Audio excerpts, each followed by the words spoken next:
to tell you that this particular study that we are doing, are going to be doing today and tomorrow, is actually comprises 5 chapters from John chapter 13 to John chapter 17. And I want to tell you that this section has been growing on me ever since I spoke on John 13 for the first time on Independence Day of 1976. It was in Delhi, and I was speaking to at a retreat of the Evangelical Graduates Fellowship, EGF. And from then onwards, this has grown in me.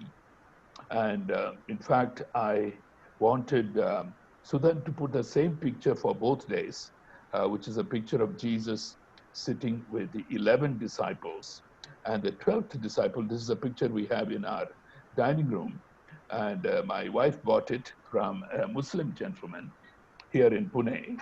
And there are only 11 seated. And so she asked them, but where is the 12th? And a Muslim man who had been instructed by a Roman Catholic priest, he said, you know, the shadow is Judas Iscariot leaving the 12. It's very interesting because when you see John chapter 13, we have all the 12 disciples. And in verse 30, Judas leaves their company. And then Jesus shares the rest with the 11 disciples. And I've called it the last discourse because, in one sense, it is probably the most sacred section in the whole of Scripture. I don't want to say that some scriptures are more sacred, but this is Jesus' last hour with his disciples before he is betrayed and crucified. And so, in one sense, I have come to call this more recently because I myself have been learning so much from these chapters. And so, if you get some time during this weekend, try to read all these 5 chapters in one sitting. But because our time is limited, I have only 2 days, I'm going to deal mainly with John 13 and John 17. We will not have time to go into 14, 15, and 16. But if there is another occasion, if this season 8 becomes season 9, I may come back and do the other chapters. But I want to tell you that these chapters can be called the Magna Carta of the Church. Magna Carta is the British Constitution, which is just a sheet of paper of which some 4 copies are available around the UK.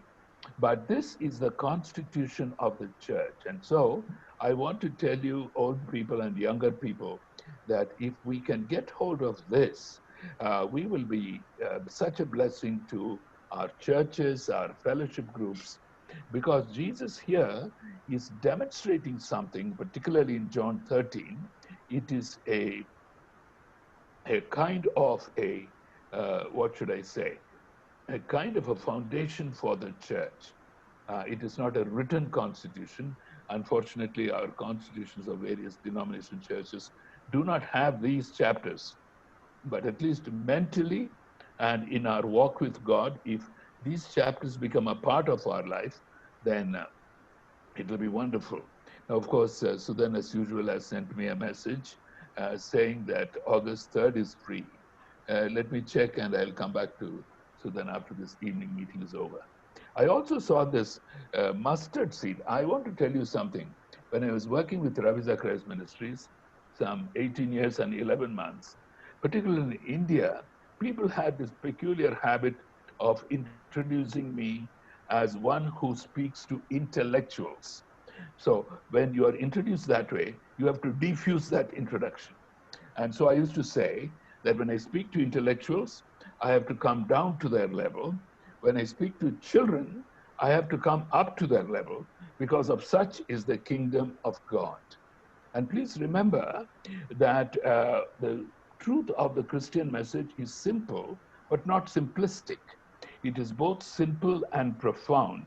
And that is the combination we are going to see in these 5 chapters. So I want to start with chapter 13 and then maybe tomorrow do chapter 17. And if we have some more evenings in the coming days, I'll try to do the remaining 3 chapters. Now, what you notice here is that in chapters 13 and 17, Jesus does not refer to the Holy Spirit. In chapters 14 to 16, you see references to the Holy Spirit.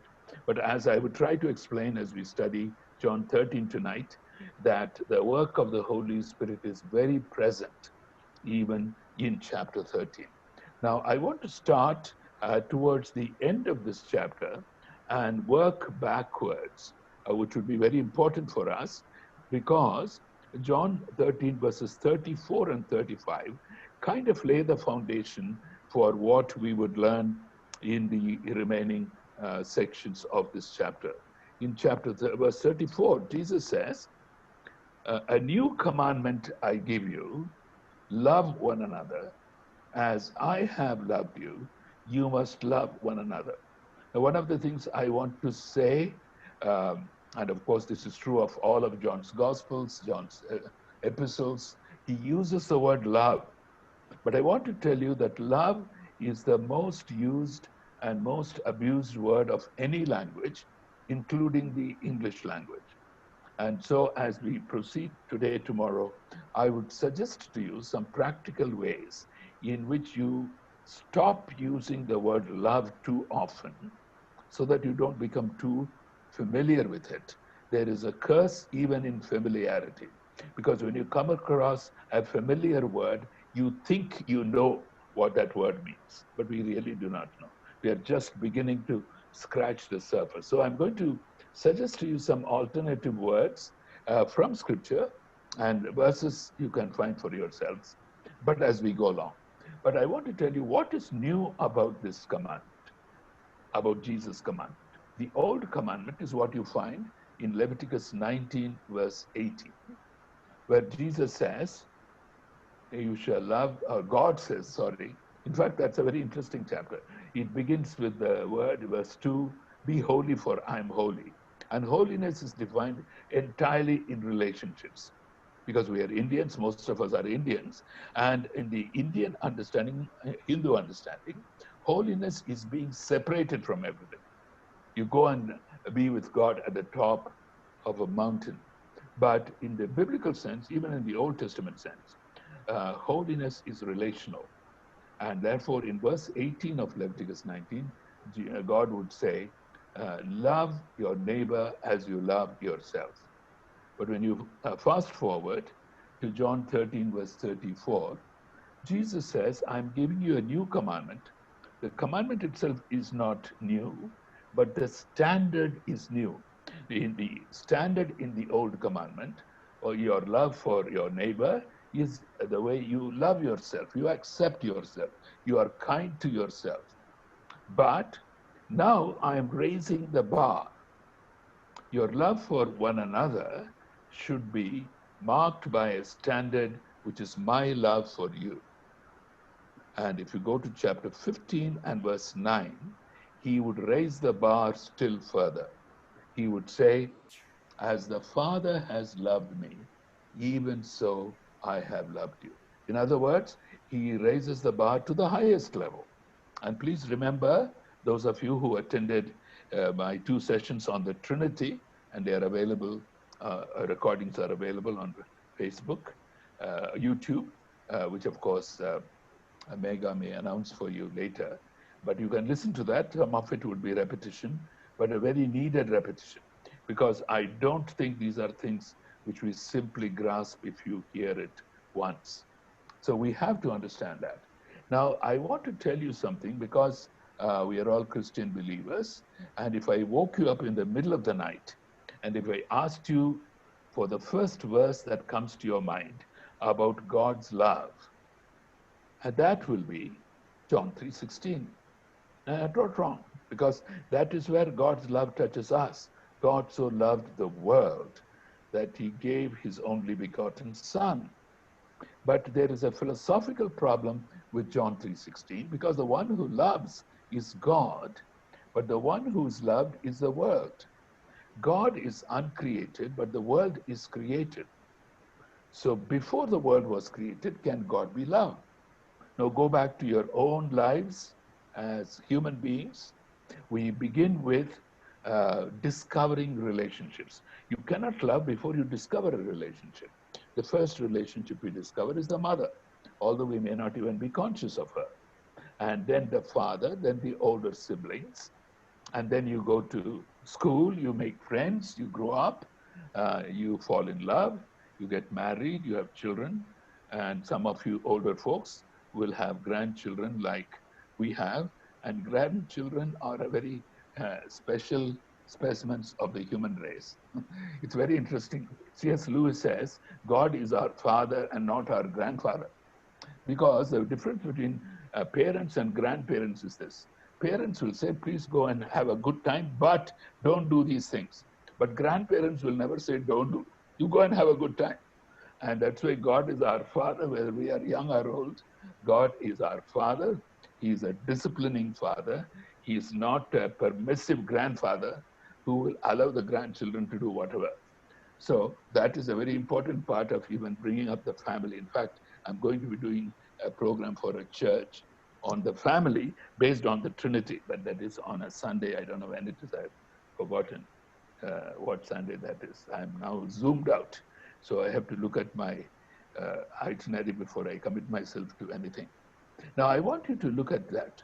Does God also have to discover relationship? He first creates the world and then he loves the world. If that were the case, then you'll have a problem that God will be as dependent on us as we are dependent on God. Because without us, God cannot learn to love. And of course, when we love God back, we are just, God is dependent on us and we are dependent on God. And so there is nothing special about God. But look at John 17:24. We will deal with that tomorrow. But I want to introduce you to that verse because there Jesus, in his prayer to the Father, actually says, you loved me before the creation of the world. You loved me before John 3:16. And that brings me to one of the first things that will be common to all the 5 chapters when you look at them from the same angle, different emphases. Even the fruit bearing of John 15 is so that we could love one another. If you go a few verses below this abiding in the vine, it's again love one another. Jesus is constantly bringing it back to us again and again. In John 14, Jesus answers 3 comments from 3 disciples. They are also built into this whole issue of love within the Christian community. Now, I'm going to make a statement. I'll make that twice so that it stays with you. Love in God precedes the love of God. If there is no love in God, you cannot have the love of God. John 17:24 is the love in God, the love within the members of the Trinity, the love of the Father to the Son and the Son to the Father through the Holy Spirit of God. He is the communicator of love, which is why I said he is inherent in these 2 chapters, 13 and 17. If you look at Romans chapter 5, verse 5, Paul would say the love of God is poured into our hearts by the Holy Spirit. One of the points that Megha mentioned when she introduced Open Up, that it is non-denominational. We are here from different traditions of the Christian church. How are we united? Not just to listen to a message, but we are united because we are born again into the family of God. We have the same Spirit of God through whom we can cry, Abba, Father. And so it is the Holy Spirit of God who unites us. And so it is not wrong to extrapolate that the 3 persons of the Trinity are one God, because through the Holy Spirit, the Father and the Son are constituted as one divine being. That is the mystery of the Trinity. And so what we are beginning to see here, so the doctrine of the Trinity is so fundamental, because if you take away the doctrine of the Trinity, you have no Christianity, because you have no love. A unipersonal God. God is one person, which some religions, particularly Judaism and Islam, have, although Judaism is different. I do not want to put it at the same level as Islam, because even within the Jewish belief, there is this mysterious person called the Messiah who has a special relationship to Yahweh, to Jehovah. And we will not go into that. But I just want to tell you that Islam does not have that kind of a relationship. So, what we have here within the Trinity is love in God, which overflows as the love of God. And now, what Jesus makes out in John 13:35 is something very interesting. By this, all will know that you are my disciples. And he does not proceed to give religious criteria. He does not tell tell the disciples, they will know you are Christians because you go to church, because you pray in the name of Jesus, because you believe that the Bible is the Word of God. Those are the religious criteria by which we expect to be seen and understood as disciples of Jesus. But Jesus says no. He gives us a relational criterion, not a religious criteria, but a relationship criterion. By this, people will know that you are my disciples if you love one another. And that, I want to tell you, is so fundamental. And what we are going to see in the rest of this chapter, and I'm going to be very quick in this, because I had done this many years ago in Chennai, in Beverly Hotel, which is not very far from Punamali High Road. I did, and there are two of the three links which have been uploaded by my good friend Ravi Martin, but he did not upload the second one because he said the audio is bad. So if you want to go to YouTube search and type out Last Discourse, you may be able to locate that. But as I've told you, I have grown in my understanding of this passage, which is why even if I speak from the same passage, I may not be dealing with it the same way I did some years ago. Now, I wanted to look at this relationship criterion because that is at the heart of reality. Now, those of us who were students, like I was a college student more than 50 years ago, we used to talk about IQ, intelligence quotient, what you are measured by your capacity to think and so on. But do you know that even the management world has moved away from IQ to EQ, emotional quotient? That is your capacity to relate. Now, I want to tell you, this is not an accident. Now, if you want to share Christ with somebody in your workplace, I want to take up some of these points because how come we have moved from IQ to EQ? And you can say, because we believe in a God who is a relational God, not because of his relationship to us, but because of his relationship within his being.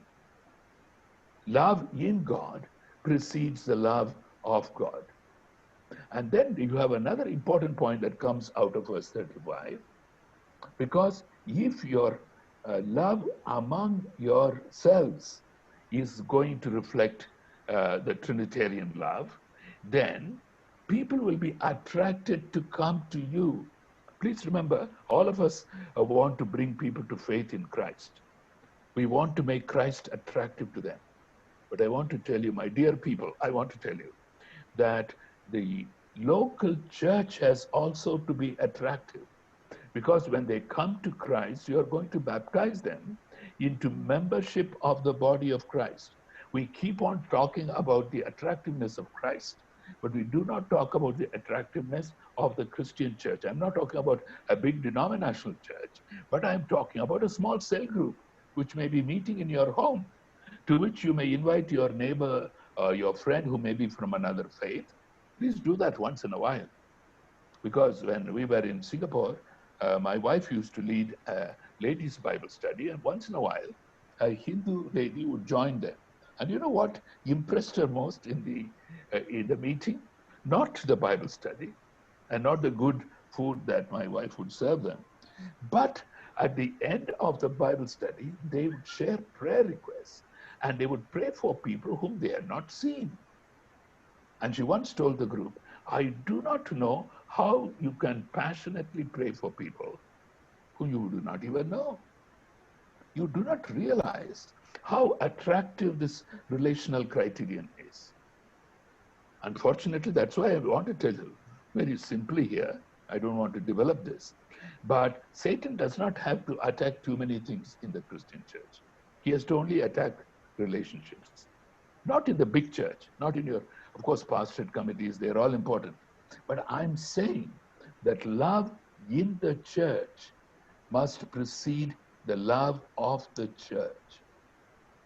Now, our daughter was married in January 1997, a few days after my father passed away.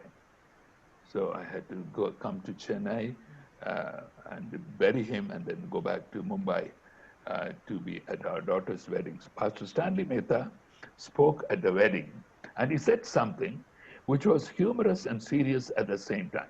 He said, some people find it easier to love their enemies than to love their wives.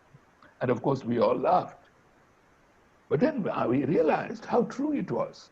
And then I started thinking about what Pastor Stanley said to what we are discussing. We, the church, it is so easy to love the lost.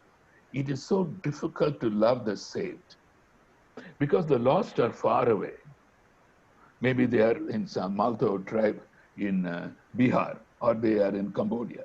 So it's very easy to love them because they are far away. But the saved are so inconveniently close by. But that is the test. That is the test of John chapter 13. So if you can get hold of this, you have got into the heart of what it means to be the Church of Christ. Whereas unfortunately, this is not part of any of our constitutions of our various churches. We worship in a Methodist church. I'm sure John and Charles Wesley talked about it. In fact, Charles Wesley wrote some 6,000 hymns. One of those hymns is that majestic hymn, Love Divine or Love's Excelling. But there he stays with love of God for us. But I want to take that one step further. Therefore, our love for one another, in order that we, within the body of Christ, begin to reflect the love that exists within the Trinity. And that is exactly what I want you to begin to see, begin to note, because this is going to be central to whatever we are talking about. And so what I'm going to do, as I told you, we are going to work backwards in this chapter. I'm going to ask Prasan, who's my spokesperson all these days, and he's reading from the same 2011 edition of the New International Version, which has got a lot of improvements over the 1984 edition. And Prasan, if you can read for us verses 12 to 17. Out of which I want to bring out 3 points, and I want to stay with them for a bit longer. Verses 12 to 17 of John 13. When he had finished washing their feet, he put on his clothes and returned to his place. Do you understand what I have done for you? He asked them. You call me teacher and Lord, and rightly so, for that is what I am. Not that I, your Lord and teacher, have washed your feet, you also should wash one another's feet. I have set you an example that you should do as I have done for you. Very truly I tell you, no servant is greater than his master, nor is a messenger greater than the one who sent him. Now that you know these things, you will be blessed if you do them. That's exactly where I started, if you remember. You will be blessed if you do this. Now, what are these 3 things? Now, in verses 12 and 13, Jesus is talking about his identity. You call me teacher and Lord, and that is what I am. And I want to tell you that John, of all the gospel writers, uses the I am more often than anybody else. I am the door, I am the good shepherd, I am the way, the truth, and the life. And later in chapter 15 here, I am the vine. The I am, ego eimi in the Greek, is the translation of Exodus 3:14. Yehe Asher Yehe in Hebrew, I am who I am. And therefore, in a sense, John in his Gospels brings out the divinity of Christ. The other 3 Gospels emphasize the humanity of Jesus, and both have to be held together. And so Jesus is saying, you call me teacher and Lord, but what did I do just now? I just now finished washing your feet. Now, the people who organized the Last Supper, I do not know why they failed to organize a non-Jewish slave. That's what Jewish families, particularly those who could afford a slave, would do that, like the wedding in Cana of Galilee, the 6 jars of water are for the Jewish slaves who will stand at the entrance and ceremonially wash the feet of the guests as they come in from the street. That is a ceremony, which is an outward understanding. And obviously, they did not have their feet washed. They were all Jewish people. They settled down comfortably in a low circular table like you see in the e-flyer. It was not a kind of a regular dining table. That is one of the big mistakes of Dan Brown's The Da Vinci Code, the movie and the book, where they show Jesus sitting at a regular dining table. No, it was a low circular table on which you rested on your left elbows and your feet were stretched out radially. It's good to keep that in our mind. And that is how Middle East, even Arab Christians also eat like that. I've had the privilege of sharing some of their meals. So what you begin to see here is that Jesus is talking about his identity. My identity is what I am. You know, going back to Exodus 3, when when Moses asked God, how shall I introduce you to your people? When I go and tell them that God has sent me to rescue you, he said, you tell them, I am who I am. Now, this is a hugely important lesson. Why did God introduce himself as I do what I do? Of course, he could have done that because his I am is what overflows as the I do. But the identity is not what you do, the identity is what you are. I was working with Ravi Zacharias Ministries in Singapore for some years, and where I used to travel to neighboring countries. And one country, of course, I visited was Malaysia. And I was speaking at a Malaysian Methodist church, a predominantly Chinese church, but English language church. And the pastor's wife introduced me, and she said, LT is a speaker. Now, of course, I never allow such introductions to go uncommented. So I went and when I came to speak, I pointed to the loudspeaker and I said, that is a speaker. I am a human being who can speak. Now, the moment you introduce me as a speaker, my identity is bound up in what I can do. As I grow older, I may lose the capacity to speak. That does not mean that I've lost my identity. Please remember, do not ever put your identity in what you are capable of doing. I say this very often to my charismatic brothers and sisters. I believe in the gifts of the Spirit, and God can give you the gift of apostleship or of being a prophet or being a teacher or healer or whatever. But the moment you begin to introduce yourself by your gifts, you are taking the first step towards danger. I tell you why it's danger, because in this older period of my life, I very often remind myself of the closing words, the almost closing words of the Sermon on the Mount in Matthew 7. What does Jesus say? He says about people who call him Lord, Lord, but do not do what he's saying. And then he says, on the last day, some people will come to me and say, in your name, we have cast out demons, we have prophesied, we have done many miracles. And Jesus will not say to them, you did not do these things. That was not the problem. He will say to them, I don't know you. In other words, the name of Jesus can do all these miracles, but that is no guarantee of your character. And if you go down that list, they are all gifts of the Spirit. And I am not bad-mouthing the gifts of the Spirit. I'm saying that the gifts of the Spirit have to come together with the fruit of the Spirit, which is the character of Christ. And I want you to notice that the moment you define yourself by the gifts that you have, your identity is bound up in that gift. And very often, and this is very unfortunately true, Paul says in a slightly different context, in Romans chapter 11, the gift and calling of God are irrevocable.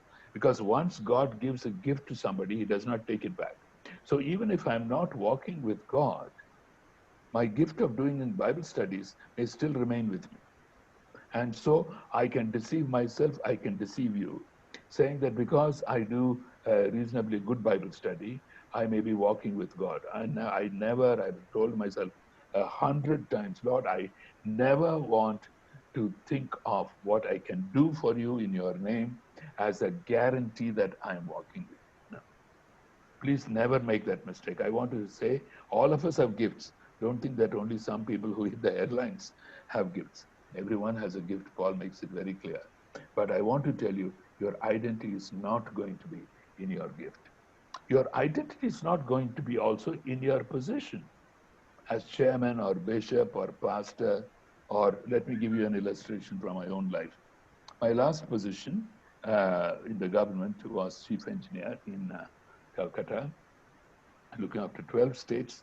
Bihar has now become one more state, so 13 states, because our organization was very small. And I used to travel to all these states doing inspection. That's where I used to visit the Northeast very often because I was looking after exclusively Northeast for 5.5 years. And even after I came to Calcutta, Northeast was attached to me. And so I have a soft corner for Northeast. And so I saw one of you from the Northeast. Immediately I sent a message. I remember when I was transferred out of Shillong at my farewell, I made this statement. I came, I saw, I was conquered. I was conquered by the Northeast. So even last year I was in Dimapur in Nagaland. And I go at least once a year to the Northeast somewhere. But this lockdown is going to prevent me from traveling this year to the Northeast. Now, well, what I did was I was in charge of Orissa also at that time. So I was at this small town called G. Udayagiri where we were doing up a post office. And in the evening, after the meeting was over, I was at an Evangelical Graduates Fellowship meeting. And, there I was being introduced by a young man who was the MC of this meeting. And he said, LT is an executive engineer. Executive engineer, as you may know, is about a couple of grades lower than chief engineer. So the meeting went on, it was over. And then somebody went and told this young man, you did not introduce LT properly. He's actually a chief engineer. And so he was, of course, came and apologized to me profusely. And I remember telling him, those who should know that I'm chief engineer already know it. About 150 engineers across all these states, they all know that I'm chief engineer. That is not my identity. Here I am your brother in Christ. You are my brothers and sisters in Christ. Please remember, I don't want to take more time, but please note down Revelation chapter 3, verse 12, the second part. This is Jesus' letter to the church in Philadelphia. And there he gives 3 names, and all those names are relational names. The name of my God I will put on you, therefore your identity is that you are children of God. You're sons of God, daughters of God. I put on you the name of the New Jerusalem, which is the church. So you are all brothers and sisters. And thirdly, I'll put on them my new name. Jesus is the bridegroom. We, the church, are the bride. So all identity is relational. Please remember that even when introducing the members of the Trinity, Jesus did not use proper nouns like our Hindu friends have Brahma, Shiva, Vishnu, but he used family names, father and son. The father derives his identity because of the son. The son derives his identity because of the father. What do you ladies do when you go to a home where a new baby is born? I never engage in this guessing, but you have women always saying, her nose is just like the mother's. That is what identity is. Identity is always relational. Take that one lesson with you. In fact, in another church in Singapore, the lady whom I know very well, a Chinese lady again, she was organizing a seminar and she wrote to me, because she wanted to introduce me properly. So she said, in her email, she said, "Are you a reverend or a doctor or a pastor?" And so I wanted to pull her leg. So I said to Matthew, I said, "I'm none of the above. I'm a mister. I plan to remain a mister for the rest of my life. And my passion is to train other misters and missuses and misses. And that is my passion." And of course, and because that seminar also happened to be on the Trinity, when I was actually speaking, I gave that as a kind of an introduction as to how we have to settle that our relationship, our identity is in relationship to God as His children, to our brothers and sisters in the body of Christ. And I want to tell you that the Open Up group is really bringing out so beautifully in bringing us all together from different traditions and listening to God's word and then reflecting on it and how we can take back this oneness to our own Christian groups, fellowships, organizations. Now, what is the second thing that Jesus is saying? Jesus says, now this is in verse 14. Let me turn to that. Now, those of you who have been hearing me would have heard me say that you should use a copy of the Bible which you do not underline. And I do set an example. Uh, now, in verse 14, Jesus says, "Now that I, your Lord and teacher, have washed your feet."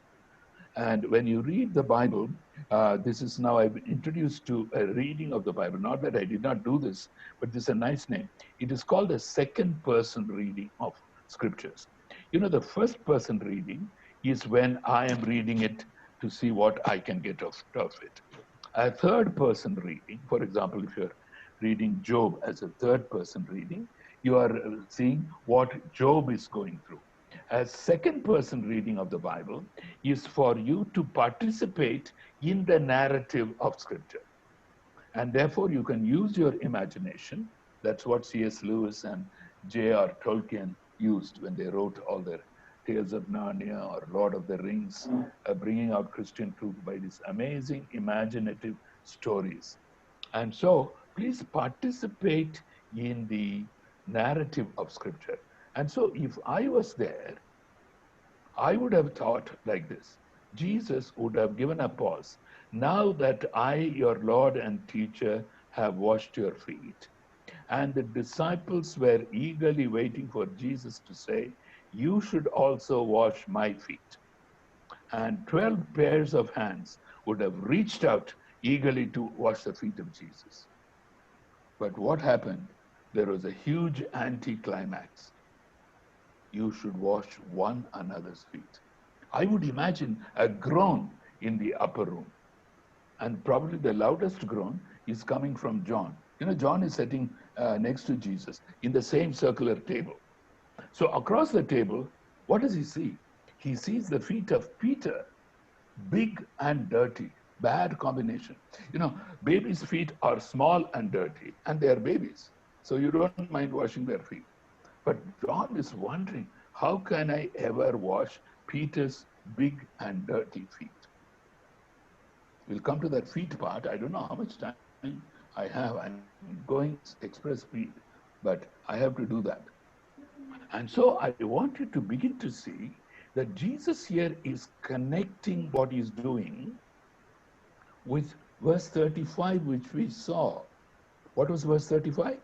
"By this all will know that you are my disciples." And you are thinking, "Oh, I am imperfect. How can people look at me and be attracted to Christ?" No, no, it's not looking at me individually, but looking at me in relationship to you, relationship to others, relationship to your spouses, your family members. It is all relational. Now that is interesting. Mutuality is what I call it. So Jesus is now saying, and now I'm reading more into this. If you wash, John, if you wash Peter's feet, and if Peter washes your feet, you know what the world will see? The world will see two imperfect people in a perfect relationship. And that is achievable. Please take this with you. We are not perfect people. We are imperfect people, but our relationship to each other has to be perfect. When Ravi moved us from India, from Chennai to Singapore, this was March of 2001, the first service we attended was a Maundy Thursday service in an Anglican church, which was close to our home in Singapore. Maundy Thursday, as some of our churches do, have a communion service. And this particular Anglican church also had a communion service. But before that service, they had the custom where somebody would come and remove your shoes and socks, come with a basin of water and a towel, remove your shoes and socks, and start washing your feet. And of course, we were absolutely new to Singapore. I did not know this gentleman who came and removed my shoes and socks and started washing my feet. Later, I came to know that he was Richard Magnus, one of the senior judges of the Singapore judiciary, person who was very close to the first Prime Minister of Singapore, Lee Kuan Yew. And we became good friends. He and his wife, Eileen, are good friends of ours even now. And I want to tell you that when you go through this experience, you realize why mutuality becomes very important. Because we together in that relationship, please remember, it is not washing somebody's feet who's outside. It is washing somebody's feet who's inside. And I want to tell you, it's mutuality. You know, in the government of India, where I worked for 28 years, 6 months, and 26 days, I learned a lot of theology which you don't learn even in seminaries. And one of the things we used to say in the government, some people are indispensable, but most people are unnecessary. That is why the government is so big. It has got a lot of people who don't do any work.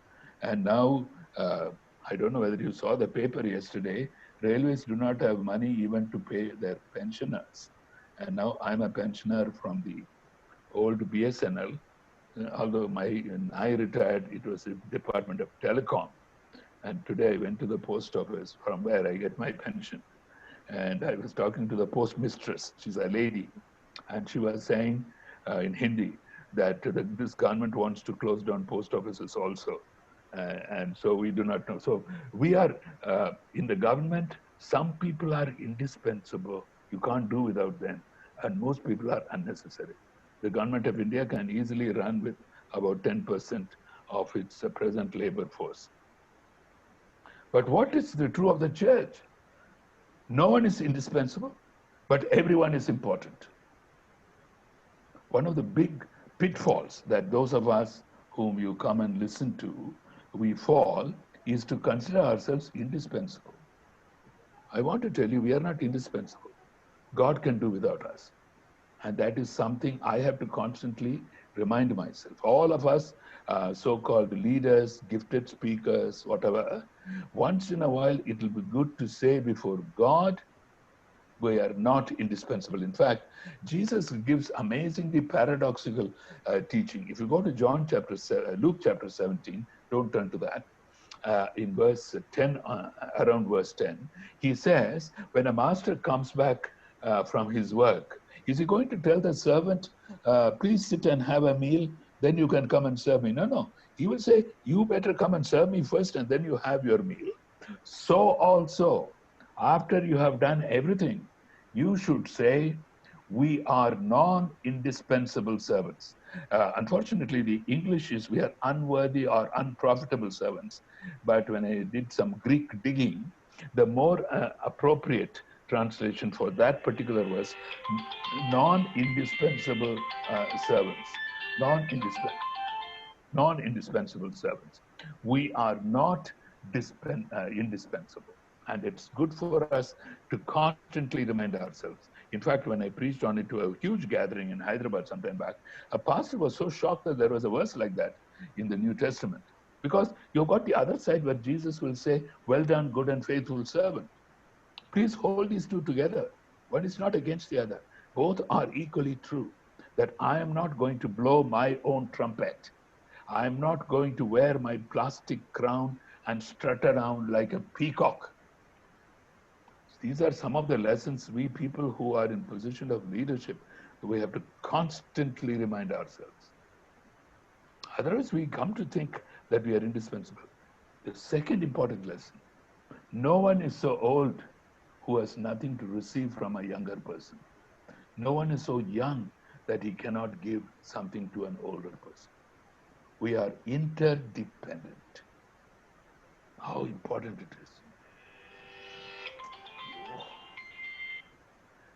Sorry for a moment. Give me a minute, please.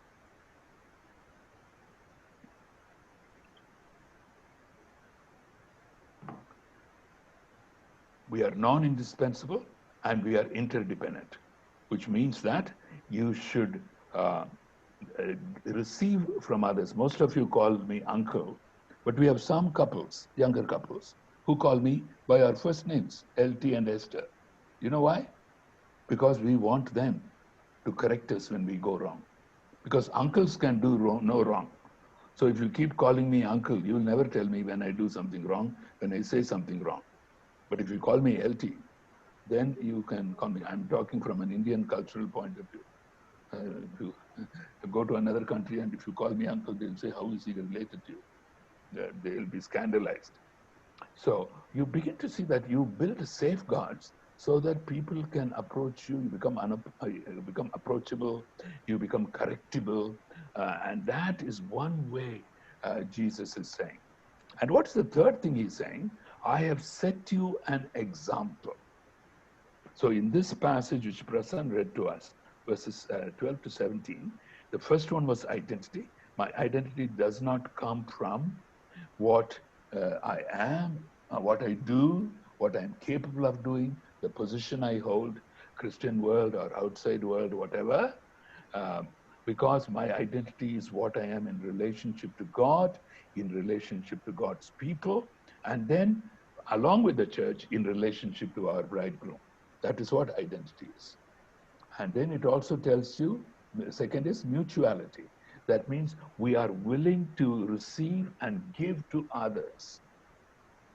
And the third one is what I'm going to do. I will not have the time to do this, but I'm going to give you a huge passage from 1 Peter chapter 2. 1 Peter, which starts in chapter 2 and goes on or flows on into chapter 3.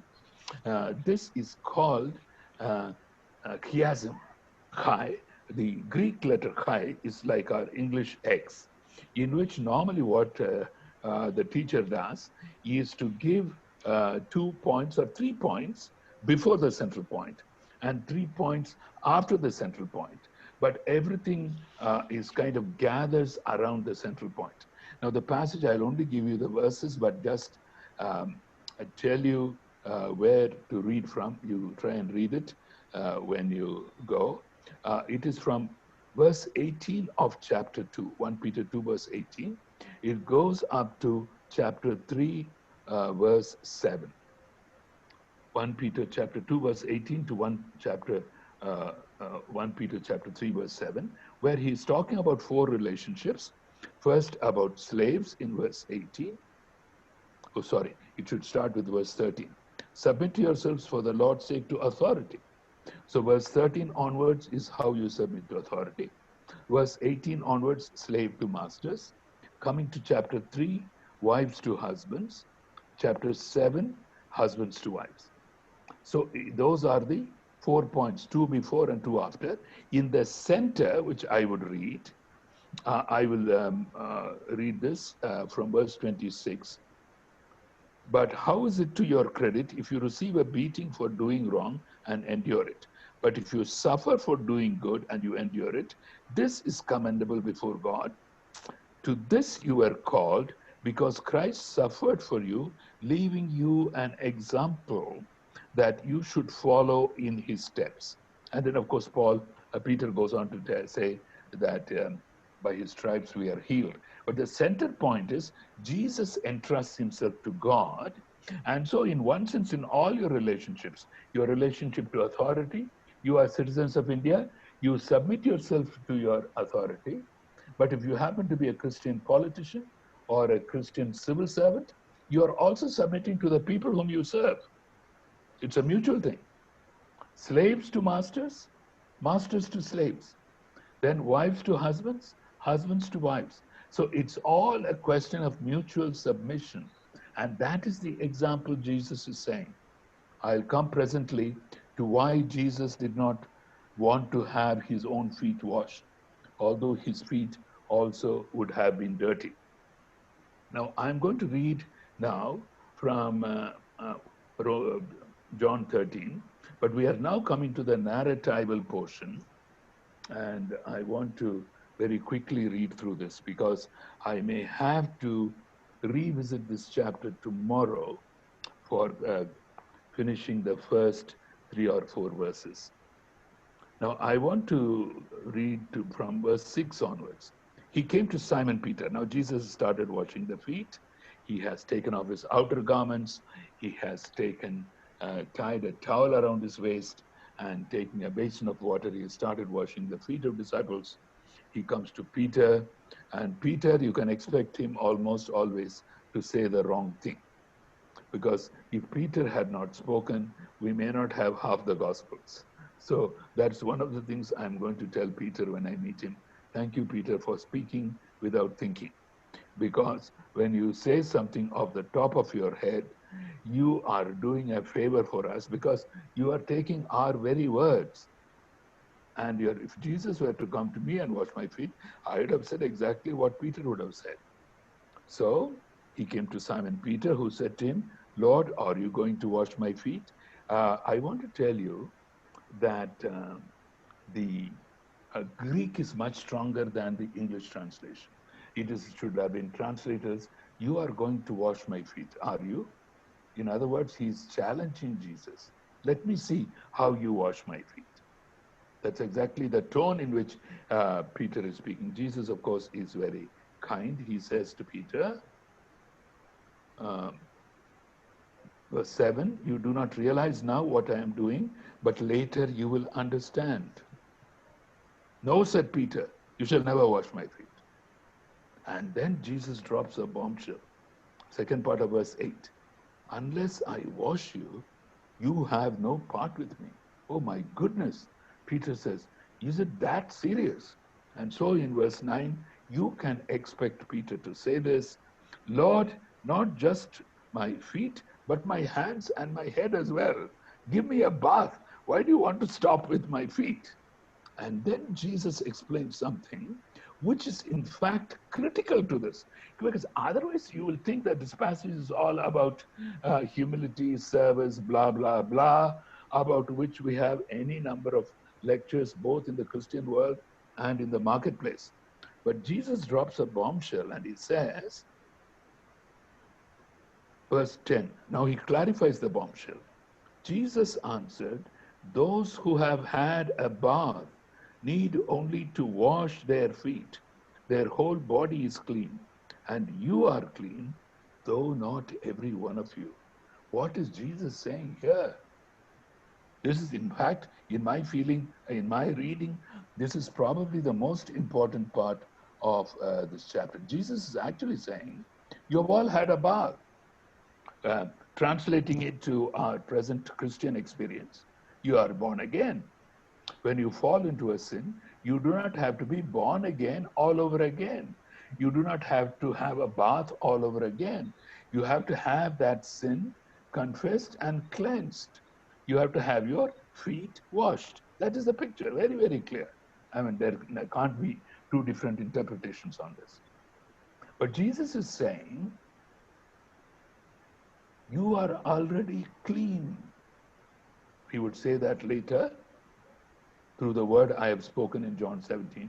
But I want to tell you that here he is saying, you are born again, you have had a bath. And he's actually referring to the ceremonial washing of, which was a Jewish custom. You got up, you had a bath, then you went out to work. And whenever you came back from the street, you had your feet washed, which we saw that already. And that's exactly what Jesus is doing. You have already had your bath, but you now don't have to have a bath all over again. But the problem is this, I don't mind having my feet washed by Jesus, but I don't want my feet to be washed by any one of you here. That is my problem. Jesus says you have to submit yourselves to correction by your brothers and sisters.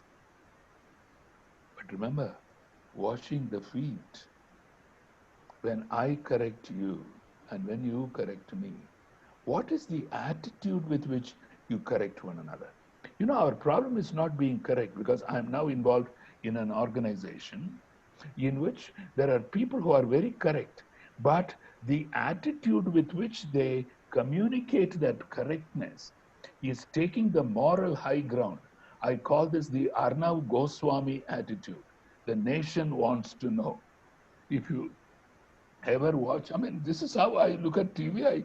I learn everything. Take the moral high ground.